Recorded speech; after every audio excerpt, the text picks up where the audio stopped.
자, 70쪽을 펴겠습니다. 1권 70쪽.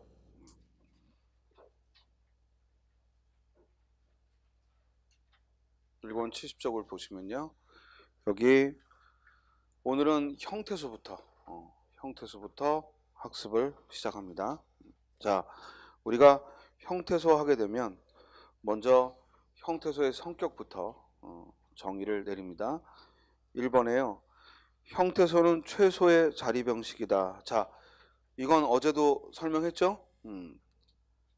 최소의 자립은 뭘 가리킨다고요? 단어를. 또 더 나눌 수 없는 언어의 궁극적 단위, 이렇게 언어의 궁극적 단위 하게 되면 이는 의문을 말한다 했고, 그리고 3번에 최소의 유의적 단위, 이게 답이라고 했어요. 그래서 형태소는 의미 있는 것, 즉 가장 문법에서 의미 있는 최소 단위다 라는 의미입니다.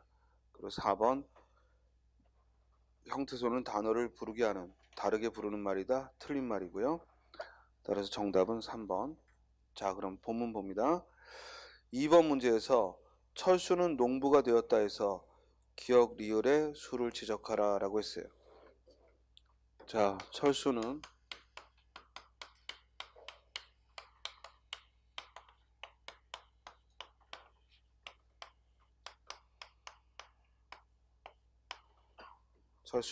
농부가 되었다. 그러면 일단 이걸 우리는 뭐라고 불러요? 문장이라고 부릅니다. 문장. 그리고 이 문장을 이루고 있는 이 세 개의 마디를 뭐라고 불러요? 어절이라고 부릅니다. 그러니까 철수는 농부가 되었다는 몇 어절이에요? 3어절이죠.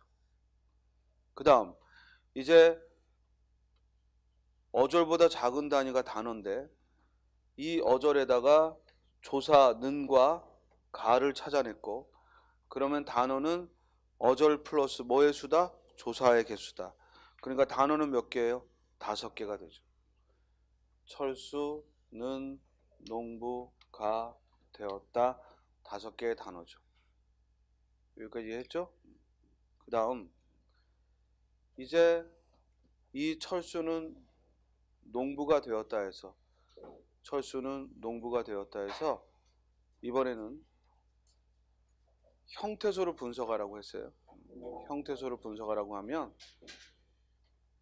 형태소를 분석할 때 가장 핵심은 곧 서술어를 어제 공부한 대로 뭐와 뭐로 나누는 거? 어간과 어미로 나누는 거. 즉 어간과 어미를 찾는 거고, 또 만약에 파생어가 있다 그러면 뭐와 뭐를 찾는 거야?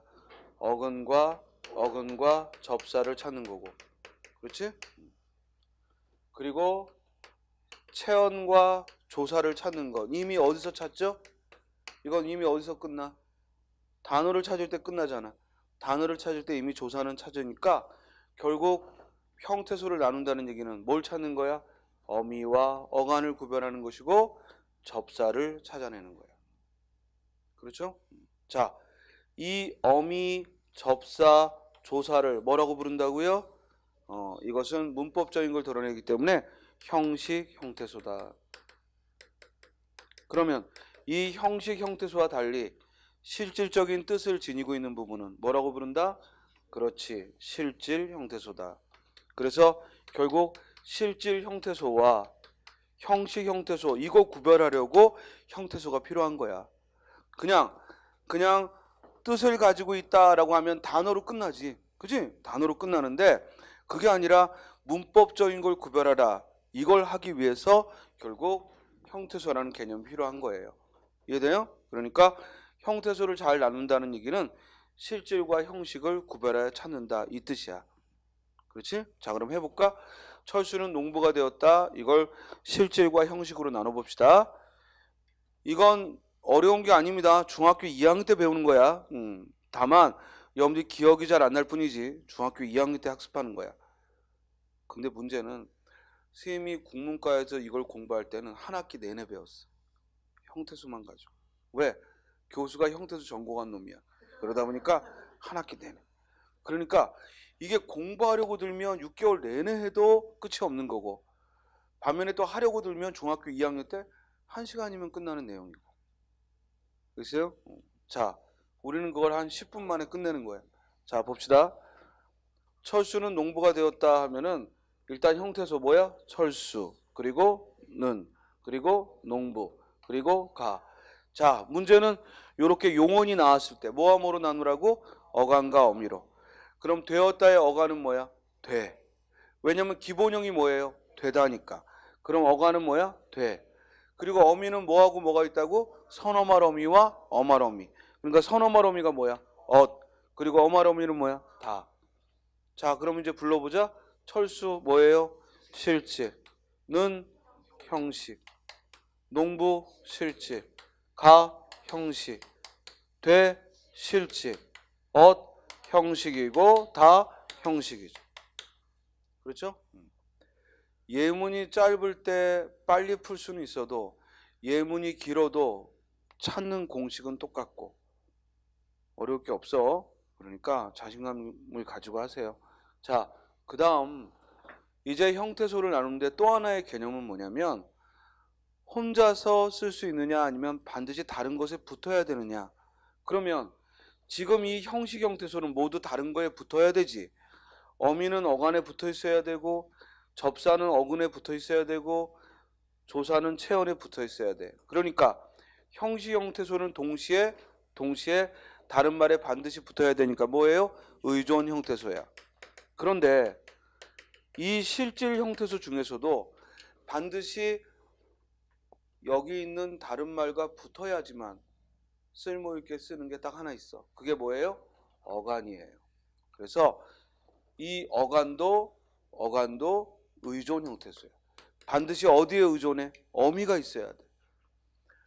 밥을 농부가 되었다 할 때의 되는 엇과 다가 있어야 되었다 하고 문장에서 쓰지. 혼자 되라는 말은 쓸 수 있다 없다? 없다. 되고 되니 되어 하고 반드시 어미가 있어야지 어간 혼자는 못 써요. 책을 읽다 할 때 어간 읽은, 읽어, 읽고, 읽으니 하고 어미가 있어야지 읽 혼자는 못 쓰죠. 그래서 어간도 비록 실질이지만 뭐다? 의존 형태소다. 사실은 형식이면 의존이고 실질이면 자립이야. 근데 한 가지만 예외야. 그 예외가 뭐라고? 어간. 어간은 실질이지만 뭐다? 의존이다. 요것만 조심하면 돼. 어간은 실질이지만 의존이다. 자, 해볼까? 철수 실질이니까 뭐야? 자립. 형식이니까 뭐야? 의존. 실질이니까 뭐야? 자립. 형식이니까 뭐야? 의존. 이건 그냥 공식 같은 거야. 그런데 어간만 실질이지만 뭐라고요? 의존이다. 요것만 조심하면 돼. 그렇죠? 나머지는 형식이니까 뭐야? 의존. 형식이니까 뭐야? 의존. 이해됐죠? 자, 그러면 2번 문제 풀 수 있지? 의존 형태소는 몇 개야? 기억, 의존 형태소는 몇 개예요? 5개죠. 틀렸죠? 다음, 니은번 실질 형태소는 몇 개예요? 3개죠? 틀렸죠. 그 다음, 디귿, 형식 형태소는 몇 개예요? 4개죠. 틀렸죠? 그 다음, 리을, 단어는 몇 개예요? 5개. 정답 몇 번? 4번. 이해됐죠? 그 다음, A에 들어갈 단어, 형태소의 정의를 쓰라는 거야. 형태소의 정의는 3번. 뜻을 가진 가장 작은 말의 단위. 이게 형태소의 정의예요. 뜻을 가진 가장 작은 말의 단위. 이게 형태소의 정의입니다. 1번. 띄어쓰기의 단위는 뭐라고 해야 돼? 어절. 띄어쓰기의 단위는 어절이라고 합니다. 소리의 가장 작은 단위는 음은. 4번. 하나의 생각을 뭉뚱그린 최소의 단위. 하나의 자립된 개념을 나타내는 거. 뭐야? 단어죠. 4번은 단어에 대한 설명입니다. 자, 지금 여러분들은 아는 것도 없이 무슨 문제 푸느냐 이게 아니라 문제를 풀면서 알아가자는 거예요. 그러니까 맞다 틀리다에 신경 쓰지 말고 문제를 풀면서 알아가자. 여러분들이 중고등학교 계속 국어 공부는 그렇게 해왔던 거예요. 그런데 공무원 시험 준비한다면서 괜히 이상한 방법 쓰지 말고. 됐어요? 자, 봅시다. 다음 문법 단위의 배열 순서가 큰 것에서 작은 것으로. 먼저 어절은 단어보다 크죠? 단어는 형태소보다 크죠? 정답 몇 번? 1번. 2번. 문장은 단어보다 크죠? 그러나 단어는 어절보다 작죠. 이해됐어요? 다음. 문장은 이야기보다 작죠? 이야기가 더 큰 단위라고 했어. 이해됐어요? 자, 그러면 어제 했던 거 한 번 더 복습할까요? 문법에서 가장 작은 단위는 형태소. 그 다음 이 형태소보다 큰 단위가 뭐라고요? 단어. 단어들이 모여서 뭘 이룬다고요? 어절. 어절들이 모여서 뭘 이룬다고요? 문장. 문장들이 모여서 뭘 이룬다고요? 이야기. 곧 담아. 곧 텍스트를 이룬다. 그래서 문법의 가장 큰 단위는 뭐다? 이야기. 문법의 가장 작은 단위는 뭐다? 형태소. 언어의 가장 작은 단위는 뭐다? 의문. 언어라고 했을 때는 소리까지 포함하지만 문법이라고 했을 때는 글을 말하는 거야. 문장. 그러니까 문장을 이루는 가장 작은 단위는 뭐다? 형태소. 문장의 가장 큰 단위는 뭐다? 이야기. 이해됐죠? 다음 5번. 밑줄 친 부분에서 형식 형태소가 아닌 거, 형식 형태소 밑줄 치고, 형식 형태소 3개 뭐라고? 조사, 어미, 접사. 조사, 어미, 접사를 형식 형태소로 합니다. 1번. 할 수 있다 해서 수는 뭐야? 의존명사지. 그러니까 형식 형태소 아니죠? 2번. 까지는 뭐야? 조사죠? 그러므로 형식 형태소고. 3번. 부터 조사죠? 형식 형태소고. 4번. 같다더라. 다가 뭐야? 어미지. 따라서 형식 형태소죠. 그럼 답은 몇 번? 1번. 쉽네. 그죠? 다음 6번에서 온갖 걱정을 했을 때 어절은 2개다. 맞다 틀리다? 맞다. 2번 띄웠었잖아. 온갖 띄고 걱정을 띄고. 다음 단어는 3개다. 맞다 틀리다? 맞다. 단어는 어절에다 뭘 더하면 된다? 조사. 조사 뭐 있어? 을. 다음 실질 형태소는 2개다. 자, 형태소 나눠봐.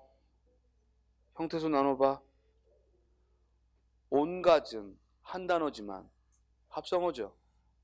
뭐와 뭐의 결합이야? 관형사 온과 명사 가지의 결합이야. 그러니까 온도 실질 형태소고, 그렇죠? 가지도 실질 형태소고, 걱정도 실질 형태소고. 그러니까 실질 형태소는 3개지. 이해됐어요? 의존 형태소는 하나다. 의존 형태소 뭐야? 을밖에 없지. 오는 의존 형태소 아니죠. 자, 의존 형태소는 뭘 말한다고요? 형식 형태소에 뭘 더하면 돼? 어간. 형식 형태소 플러스 어간이 의존 형태소잖아. 그렇지? 오는 관용사로서 체언을 꾸미고 혼자 못 쓴다고 해서 의존 형태소가 아니야. 문장 성분상 수식어라 혼자 못 쓰는 거지. 형태소로서는 온 혼자 쓰잖아. 알겠어요? 그래서 의존 형태소는 형식 형태소에 뭐를 더하면 돼? 어간. 알겠죠? 자, 7번 해봅시다. 꽃은 마음의 거울이다 라는 이 역겨운 문장을 한번 봅시다. 꽃은 마음의 거울이다. 그러면 자, 문장은 몇 개? 문장은 몇 개예요? 하나의 문장이죠. 문장이라고 말하려면 주어 서술어 관계가 성립해야 되고, 따라 서술어 마음이다 하나밖에 없으니까 문장은 하나지. 어절은 몇 어절? 3어절. 다음 단어는 몇 개? 단어는 몇 개? 천천히 대답하라 그랬지. 천천히. 천천히. 먼저 해놓고 아니다 이러지 말고 천천히. 시험장에서도 잘 봐. 한 방에 끝내야 되거든. 응? 그러니까 막 이렇게 바꾸고 이럴 시간 없어. 오히려 천천히 확실하게. 이게 빠른 거야. 됐어요? 자, 단어는 어절에다가 조사의 수를 더하라고 그랬으니까 조사 뭐 있어? 은. 또 뭐 있어요? 의. 또 뭐 있어요? 이다가 있단 말이에요. 이 이다는 체언 뒤에 붙어서 서술어를 만들어주는 무슨 조사? 서술격 조사예요. 서술격 조사예요. 그러므로 조사 3개를 더하니까 단어는 몇 개가 돼? 6개. 다음 형태소 나눠봅시다. 시작. 꽃, 은, 마음, 의, 거울, 이다. 이건 똑같네. 단어나 형태소는. 이다는 어간어미로 안 나누죠. 왜? 조사야. 이다가 조사라고. 그러니까 이다, 이고, 이니 하고 아무리 바뀌어도 이건 용언이 아니기 때문에 절대 어간어미로 나누면 안 돼. 무슨 말인지 알겠어요? 이거 조심해. 서술격 조사는 활용하지만 용언이 아니라고. 그러니까 어간어미로 나누면 안 돼. 무슨 말인지 알겠어요? 이가 어간이고 다가 고다. 절대 그건 말도 안 되는 얘기. 서술격 조사는 이다가 통째로 서술격 조사. 이고, 이니, 이면 하고 어미가 붙어도 이면, 이고, 이니가 통째로 서술격 조사. 알겠죠? 자, 그럼 형태조 종류 불러봅니다. 실질과 형식으로 불러봐. 꽃, 실질, 은, 형식, 마음, 실질, 의, 형식, 거울, 실질, 이다, 형식. 자립과 의존 불러봐. 똑같겠죠? 어간이 없으니까. 실질은 뭐예요? 자립. 형식은 뭐예요? 의존. 어간이 없으니까 똑같겠지. 답은 몇 번이에요? 의존 형태소 3개다. 맞나요? 맞죠? 또 혼문장이다. 맞나요? 예. 어절은 3이다. 맞나요? 예. 형식 형태소는 4개다. 이게 틀렸죠? 음절 헤아리지 말고. 알겠어요? 이게 더 오래 걸리잖아. 근데 뭘 음절 헤아리고 있어. 일단 우리가 찾았던 거 가지고 답을 찾아봐야지. 시험장에서도 그래야 돼. 무조건 선택지 나온다고 하나하나 하지 말고 먼저 찾아낸 거 보고 맞는지 틀리는지 보면 되지. 그지? 시간을 절약하는 게 필요하다고. 따라서 4번 9개의 음절 이걸 또 하나하나 글자 헤아리지 말고 음절은 글자 헤아리면 돼. 이해돼요? 만약에 음절의 형태까지 물어본다면 발음기호를 써야 되지만 그러지 않고 음절의 개수만 물을 때는 그냥 글자 헤아리면 돼. 됐어요? 그러니까 하나, 둘, 셋, 넷, 다섯, 여섯, 일곱, 여덟, 9개지. 그렇죠? 그러나 음절의 형태까지 물어보면 어떻게 돼요? 꽃은 마, 으, 매, 그죠? 또는 마음의 이래도 되고 이건 2가지 다 되지. 그렇죠? 그 다음 거, 우, 리, 다. 음절은 이렇게 찾아야지 원래.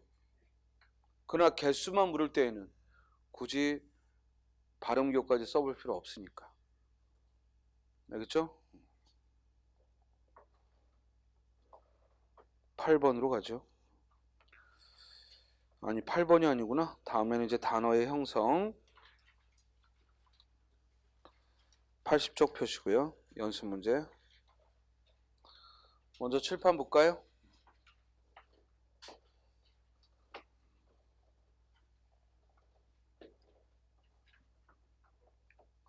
다시 한 번 말하지만 요 단어의 형성 문제 전까지 그 중간에 들어있는 예문들은 하나하나 빠짐없이 해봐야 됩니다. 이게 파생언제, 합성언제 해봐야 됩니다. 자, 그럼 이제 필요한 이론은 뭐냐? 단어는 크게 2가지가 있다. 하나는 실질 형태소가 곧 단어인 것. 그걸 우린 뭐라고 불러? 뭐라고 불러? 단일어라고 불러. 단일어. 그리고 어근과 접사로 이루어졌거나 어근과 어근으로 이루어진 이를 우리가 뭐라고 불러? 복합어라고 불러. 이 복합어 안에 어근과 접사가 만나 이루어지면 뭐라고 불러? 파생어라고 부르고, 어근과 어근, 즉 실질 형태소와 실질 형태소, 바꿔 말하면 단어와 단어가 만나서 이루어지면 뭐라고 한다? 합성어라고 불러. 여기까지 알겠죠? 그 다음, 그러니까 시험 문제의 가장 기본적인 건 단어의 형성이 나머지와 다른 거 했을 때 가장 기본적인 문제는 1번은 단일어인데 나머지는 파생어와 합성어가 2, 3, 4에 들어있어서 복합어와 단일어를 구별하는 문제를 내거나, 그치? 아니면 1번부터 3번까지는 모두 파생어인데 하나만 합성어를 내거나. 이해돼요? 자, 그 다음 이제 여기서 하나 더 들어가면 이 파생어는 접사가 어디 붙어 있느냐에 따라서, 접사가 어근의 앞에 붙어 있으면 뭐라고 불러? 접두사. 그래서 접두사가 붙은 파생어와 또 어근의 뒤에 붙은 뭐라고 불러요? 접미사. 접미사가 붙은 파생어로 구별을 합니다. 그렇죠? 여기서 더 한 걸음 들어가면 이 접미사가 붙는 말에는 다시 또 두 종류가 나눠지지. 뭐하고로 나누죠? 한정적 접사가 붙는 경우와 또 하나 뭐야? 지배적 접사가 붙는 부분. 한정적 접사란 품사를 바꾸지 못하는 걸 말하고, 지배적 접사란 품사까지 바꿔버리는 걸 말해요. 지배적 접사는 품사까지 바꿔버리는 접미사를 말하고, 한정적 접사는 품사를 바꾸지 못하는 걸 말합니다. 다음, 합성어에 있어서도 다시 두 종류로 나누면 뭐함으로 나눈다? 통사적 합성어와 또 하나 비통사적 합성어다.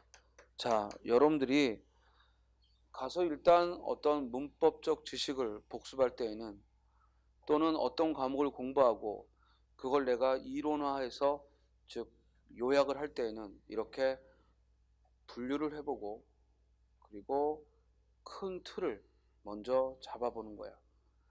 다른 교과목 뭐 한국사나 행정학이나 행정법이나 이런 것들은 제목에 그 큰 개념어가 나오고 목차를 보면, 즉 책의 차례를 보면 그 틀이 보인다고.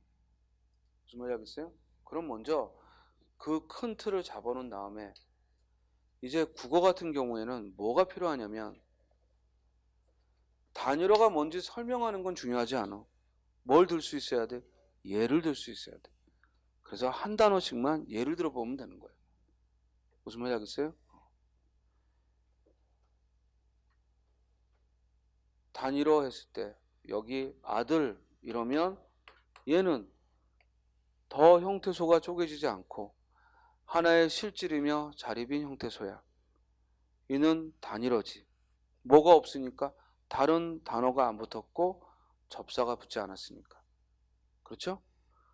그런데 저 아들이란 말에 접사를 붙여서 맏아들 하게 되면 이때 맏아들은 장손을 말하고 이 맏은 다른 말에 붙어서 가장 첫째를 말하는 거지 혼자는 못 쓰지? 이런 걸 우리가 접사라고 하는 거예요. 이해돼요?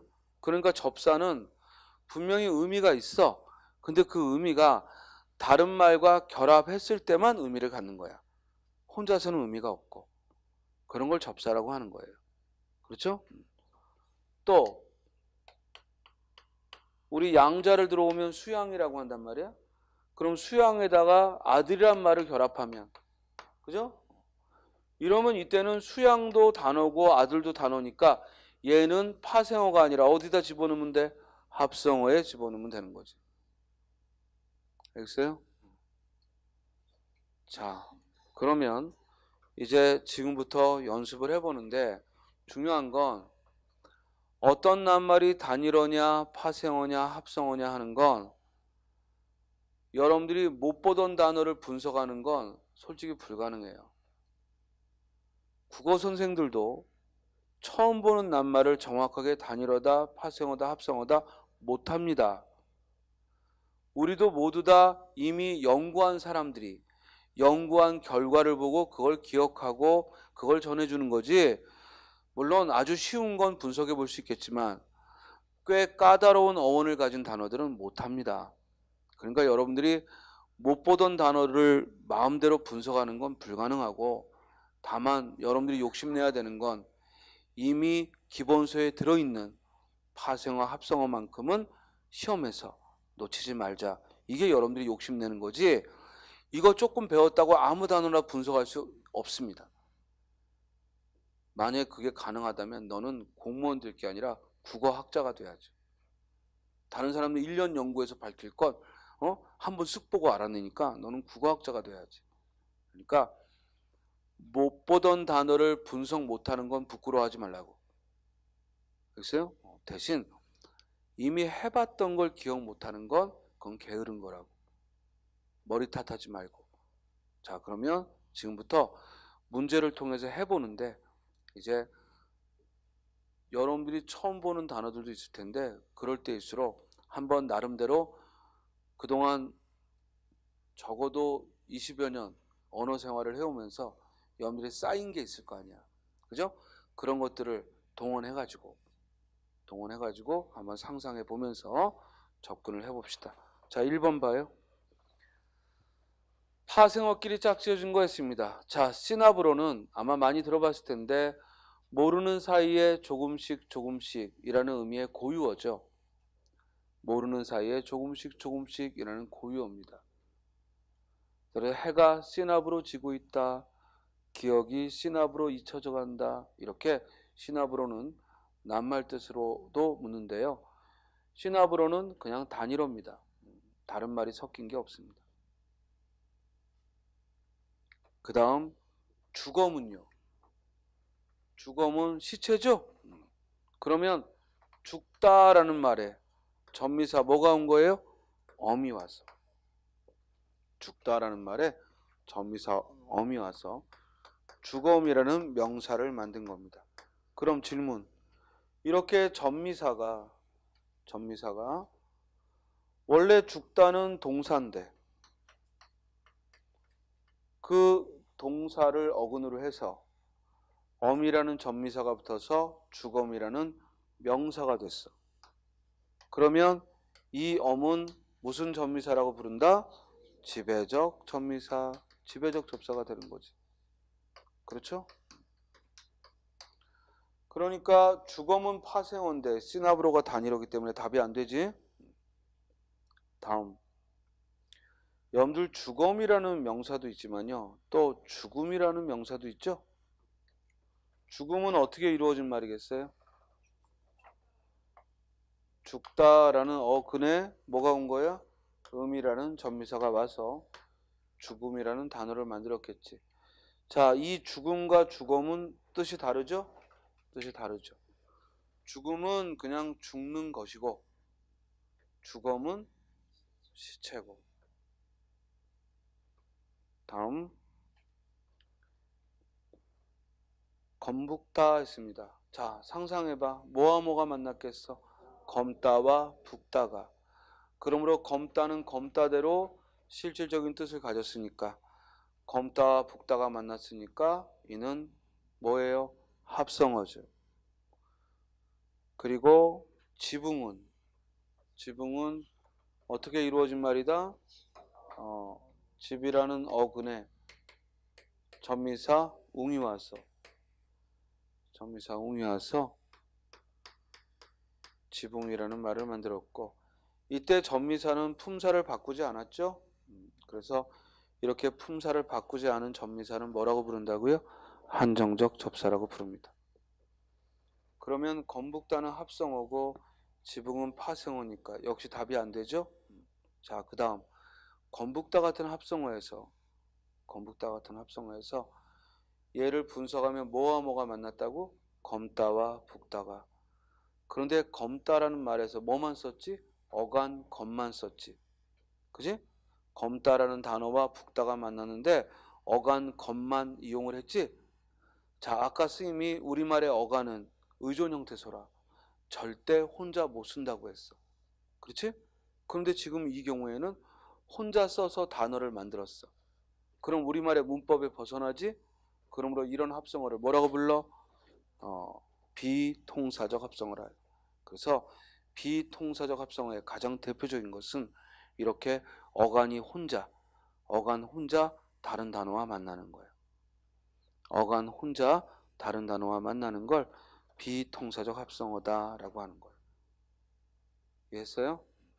다음 3번은 반물 그랬어. 자, 이를 분석해 보면 뭐와 뭐의 결합이겠어? 밥과 물. 따라서 단어의 형성 과정 중 어디에 속해요? 합성어. 또한 명사와 명사가 결합하는 것. 그래서 앞에 명사가 뒤에 명사를 꾸미는 것. 물은 물인데 밥을 하며 나온 물이다. 밥물. 이는 우리말의 문법에 벗어나지 않지. 그러니까 밥물은 무슨 합성어가 되겠어? 통사적 합성어죠. 자, 선생님 할 때 님은 전미사야. 이는 높임을 나타내는 전미사. 선생님 님이요 하고 님은 하고 명사 있지 않습니까? 그 명사 님은 사랑하는 일을 가리키거나 아니면 존경하는 일을 가리키거나 임금을 말할 때 임이여 하는 그 임은 이응이야. 이응. 니은이 아니라. 그랬어요? 이 임이 명사고 우리 반의 님은 전미사야. 주의해. 그러니까 님을 맨 첫 소리에 써서 임이여 하고 두음 법칙된 게 아니야. 임과 님은 별개의 말이야. 이해돼요? 임이시여 할 때 임은 명사고 누구누구님, 손님, 어머님, 님은 뭐야? 전미사고. 알겠죠? 별개의 말입니다.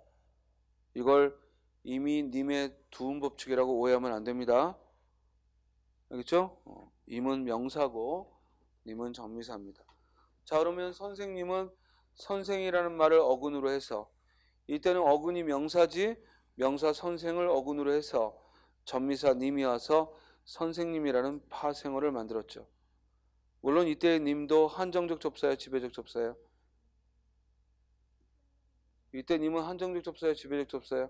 한정적 접사지. 품사 안 바꿨잖아. 이런 건 큰 소리로 대답을 해야죠. 망설일 게 없지. 다음 덧벗어나면 이때 덧은 위에 덧붙인다는 의미의 접두사야. 벗언이라는 어근에 덧이라는 접두사가 온 파생어죠. 반면에 모가지는 목이라는 명사에 아지라는 전미사가 와서 모가지라는 말을 만든 겁니다. 따라서 아지가 전미사고 그래서 모가지는 파생어죠. 그러면 덧벗어는 접두사가 붙은 파생어고 모가지는 전미사가 붙은 파생어고 둘 다 파생어니까 정답 몇 번? 4번. 다음 2번. 단어의 구조가 나머지와 다른 것도 똑같은 문제입니다. 자, 1번. 사람답다 할 때 이 답다가 전미사야. 그래서 사람이라는 명사에 이 답이라는 전미사가 와서 사람답다라는 형용사를 만든 거야. 자, 여기서 하나 주의할 거. 형태소를 분석하면 사람 그리고 전미사 답 그리고 어미 다 이렇게 구별을 하지만 그냥 일반적으로 전미사가 답다다 이렇게 해도 틀리진 않아. 그러나 형태소를 분석할 때에는 답이 전미사야. 엄격하게 말하면. 알겠죠? 다는 어미가 되고. 자, 그럼 질문.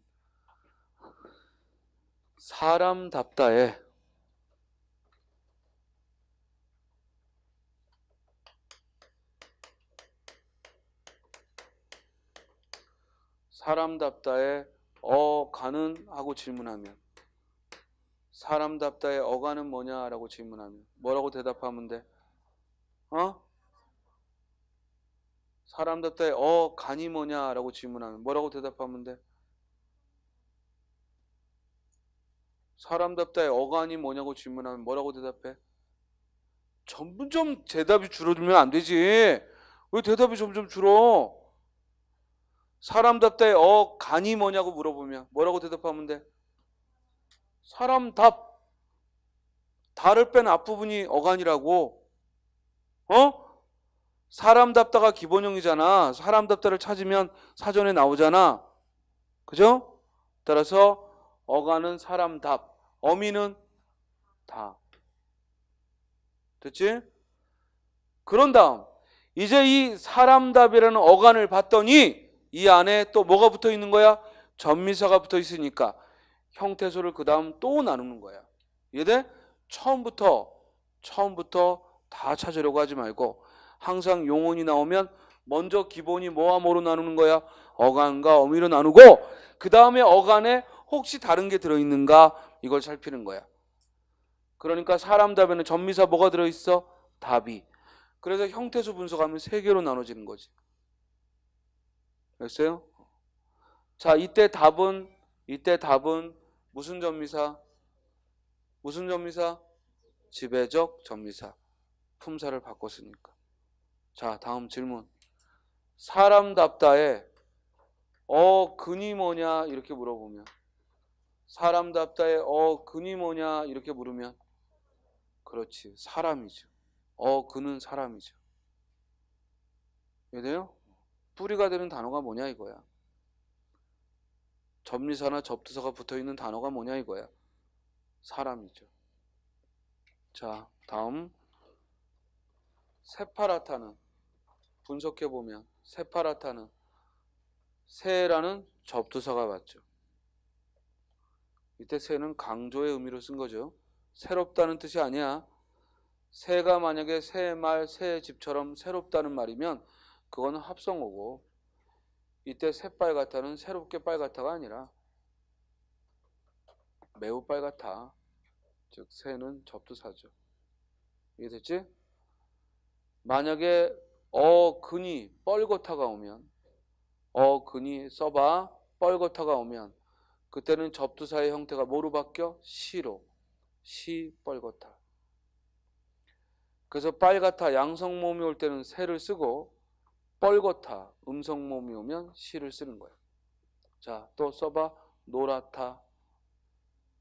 노랗다. 이렇게 노랗다 하고 거센 소리나 된 소리가 아닐 때에는 뭘 써? 셋하고 시옷 받침을 쓰는 거예요. 셋노랗다.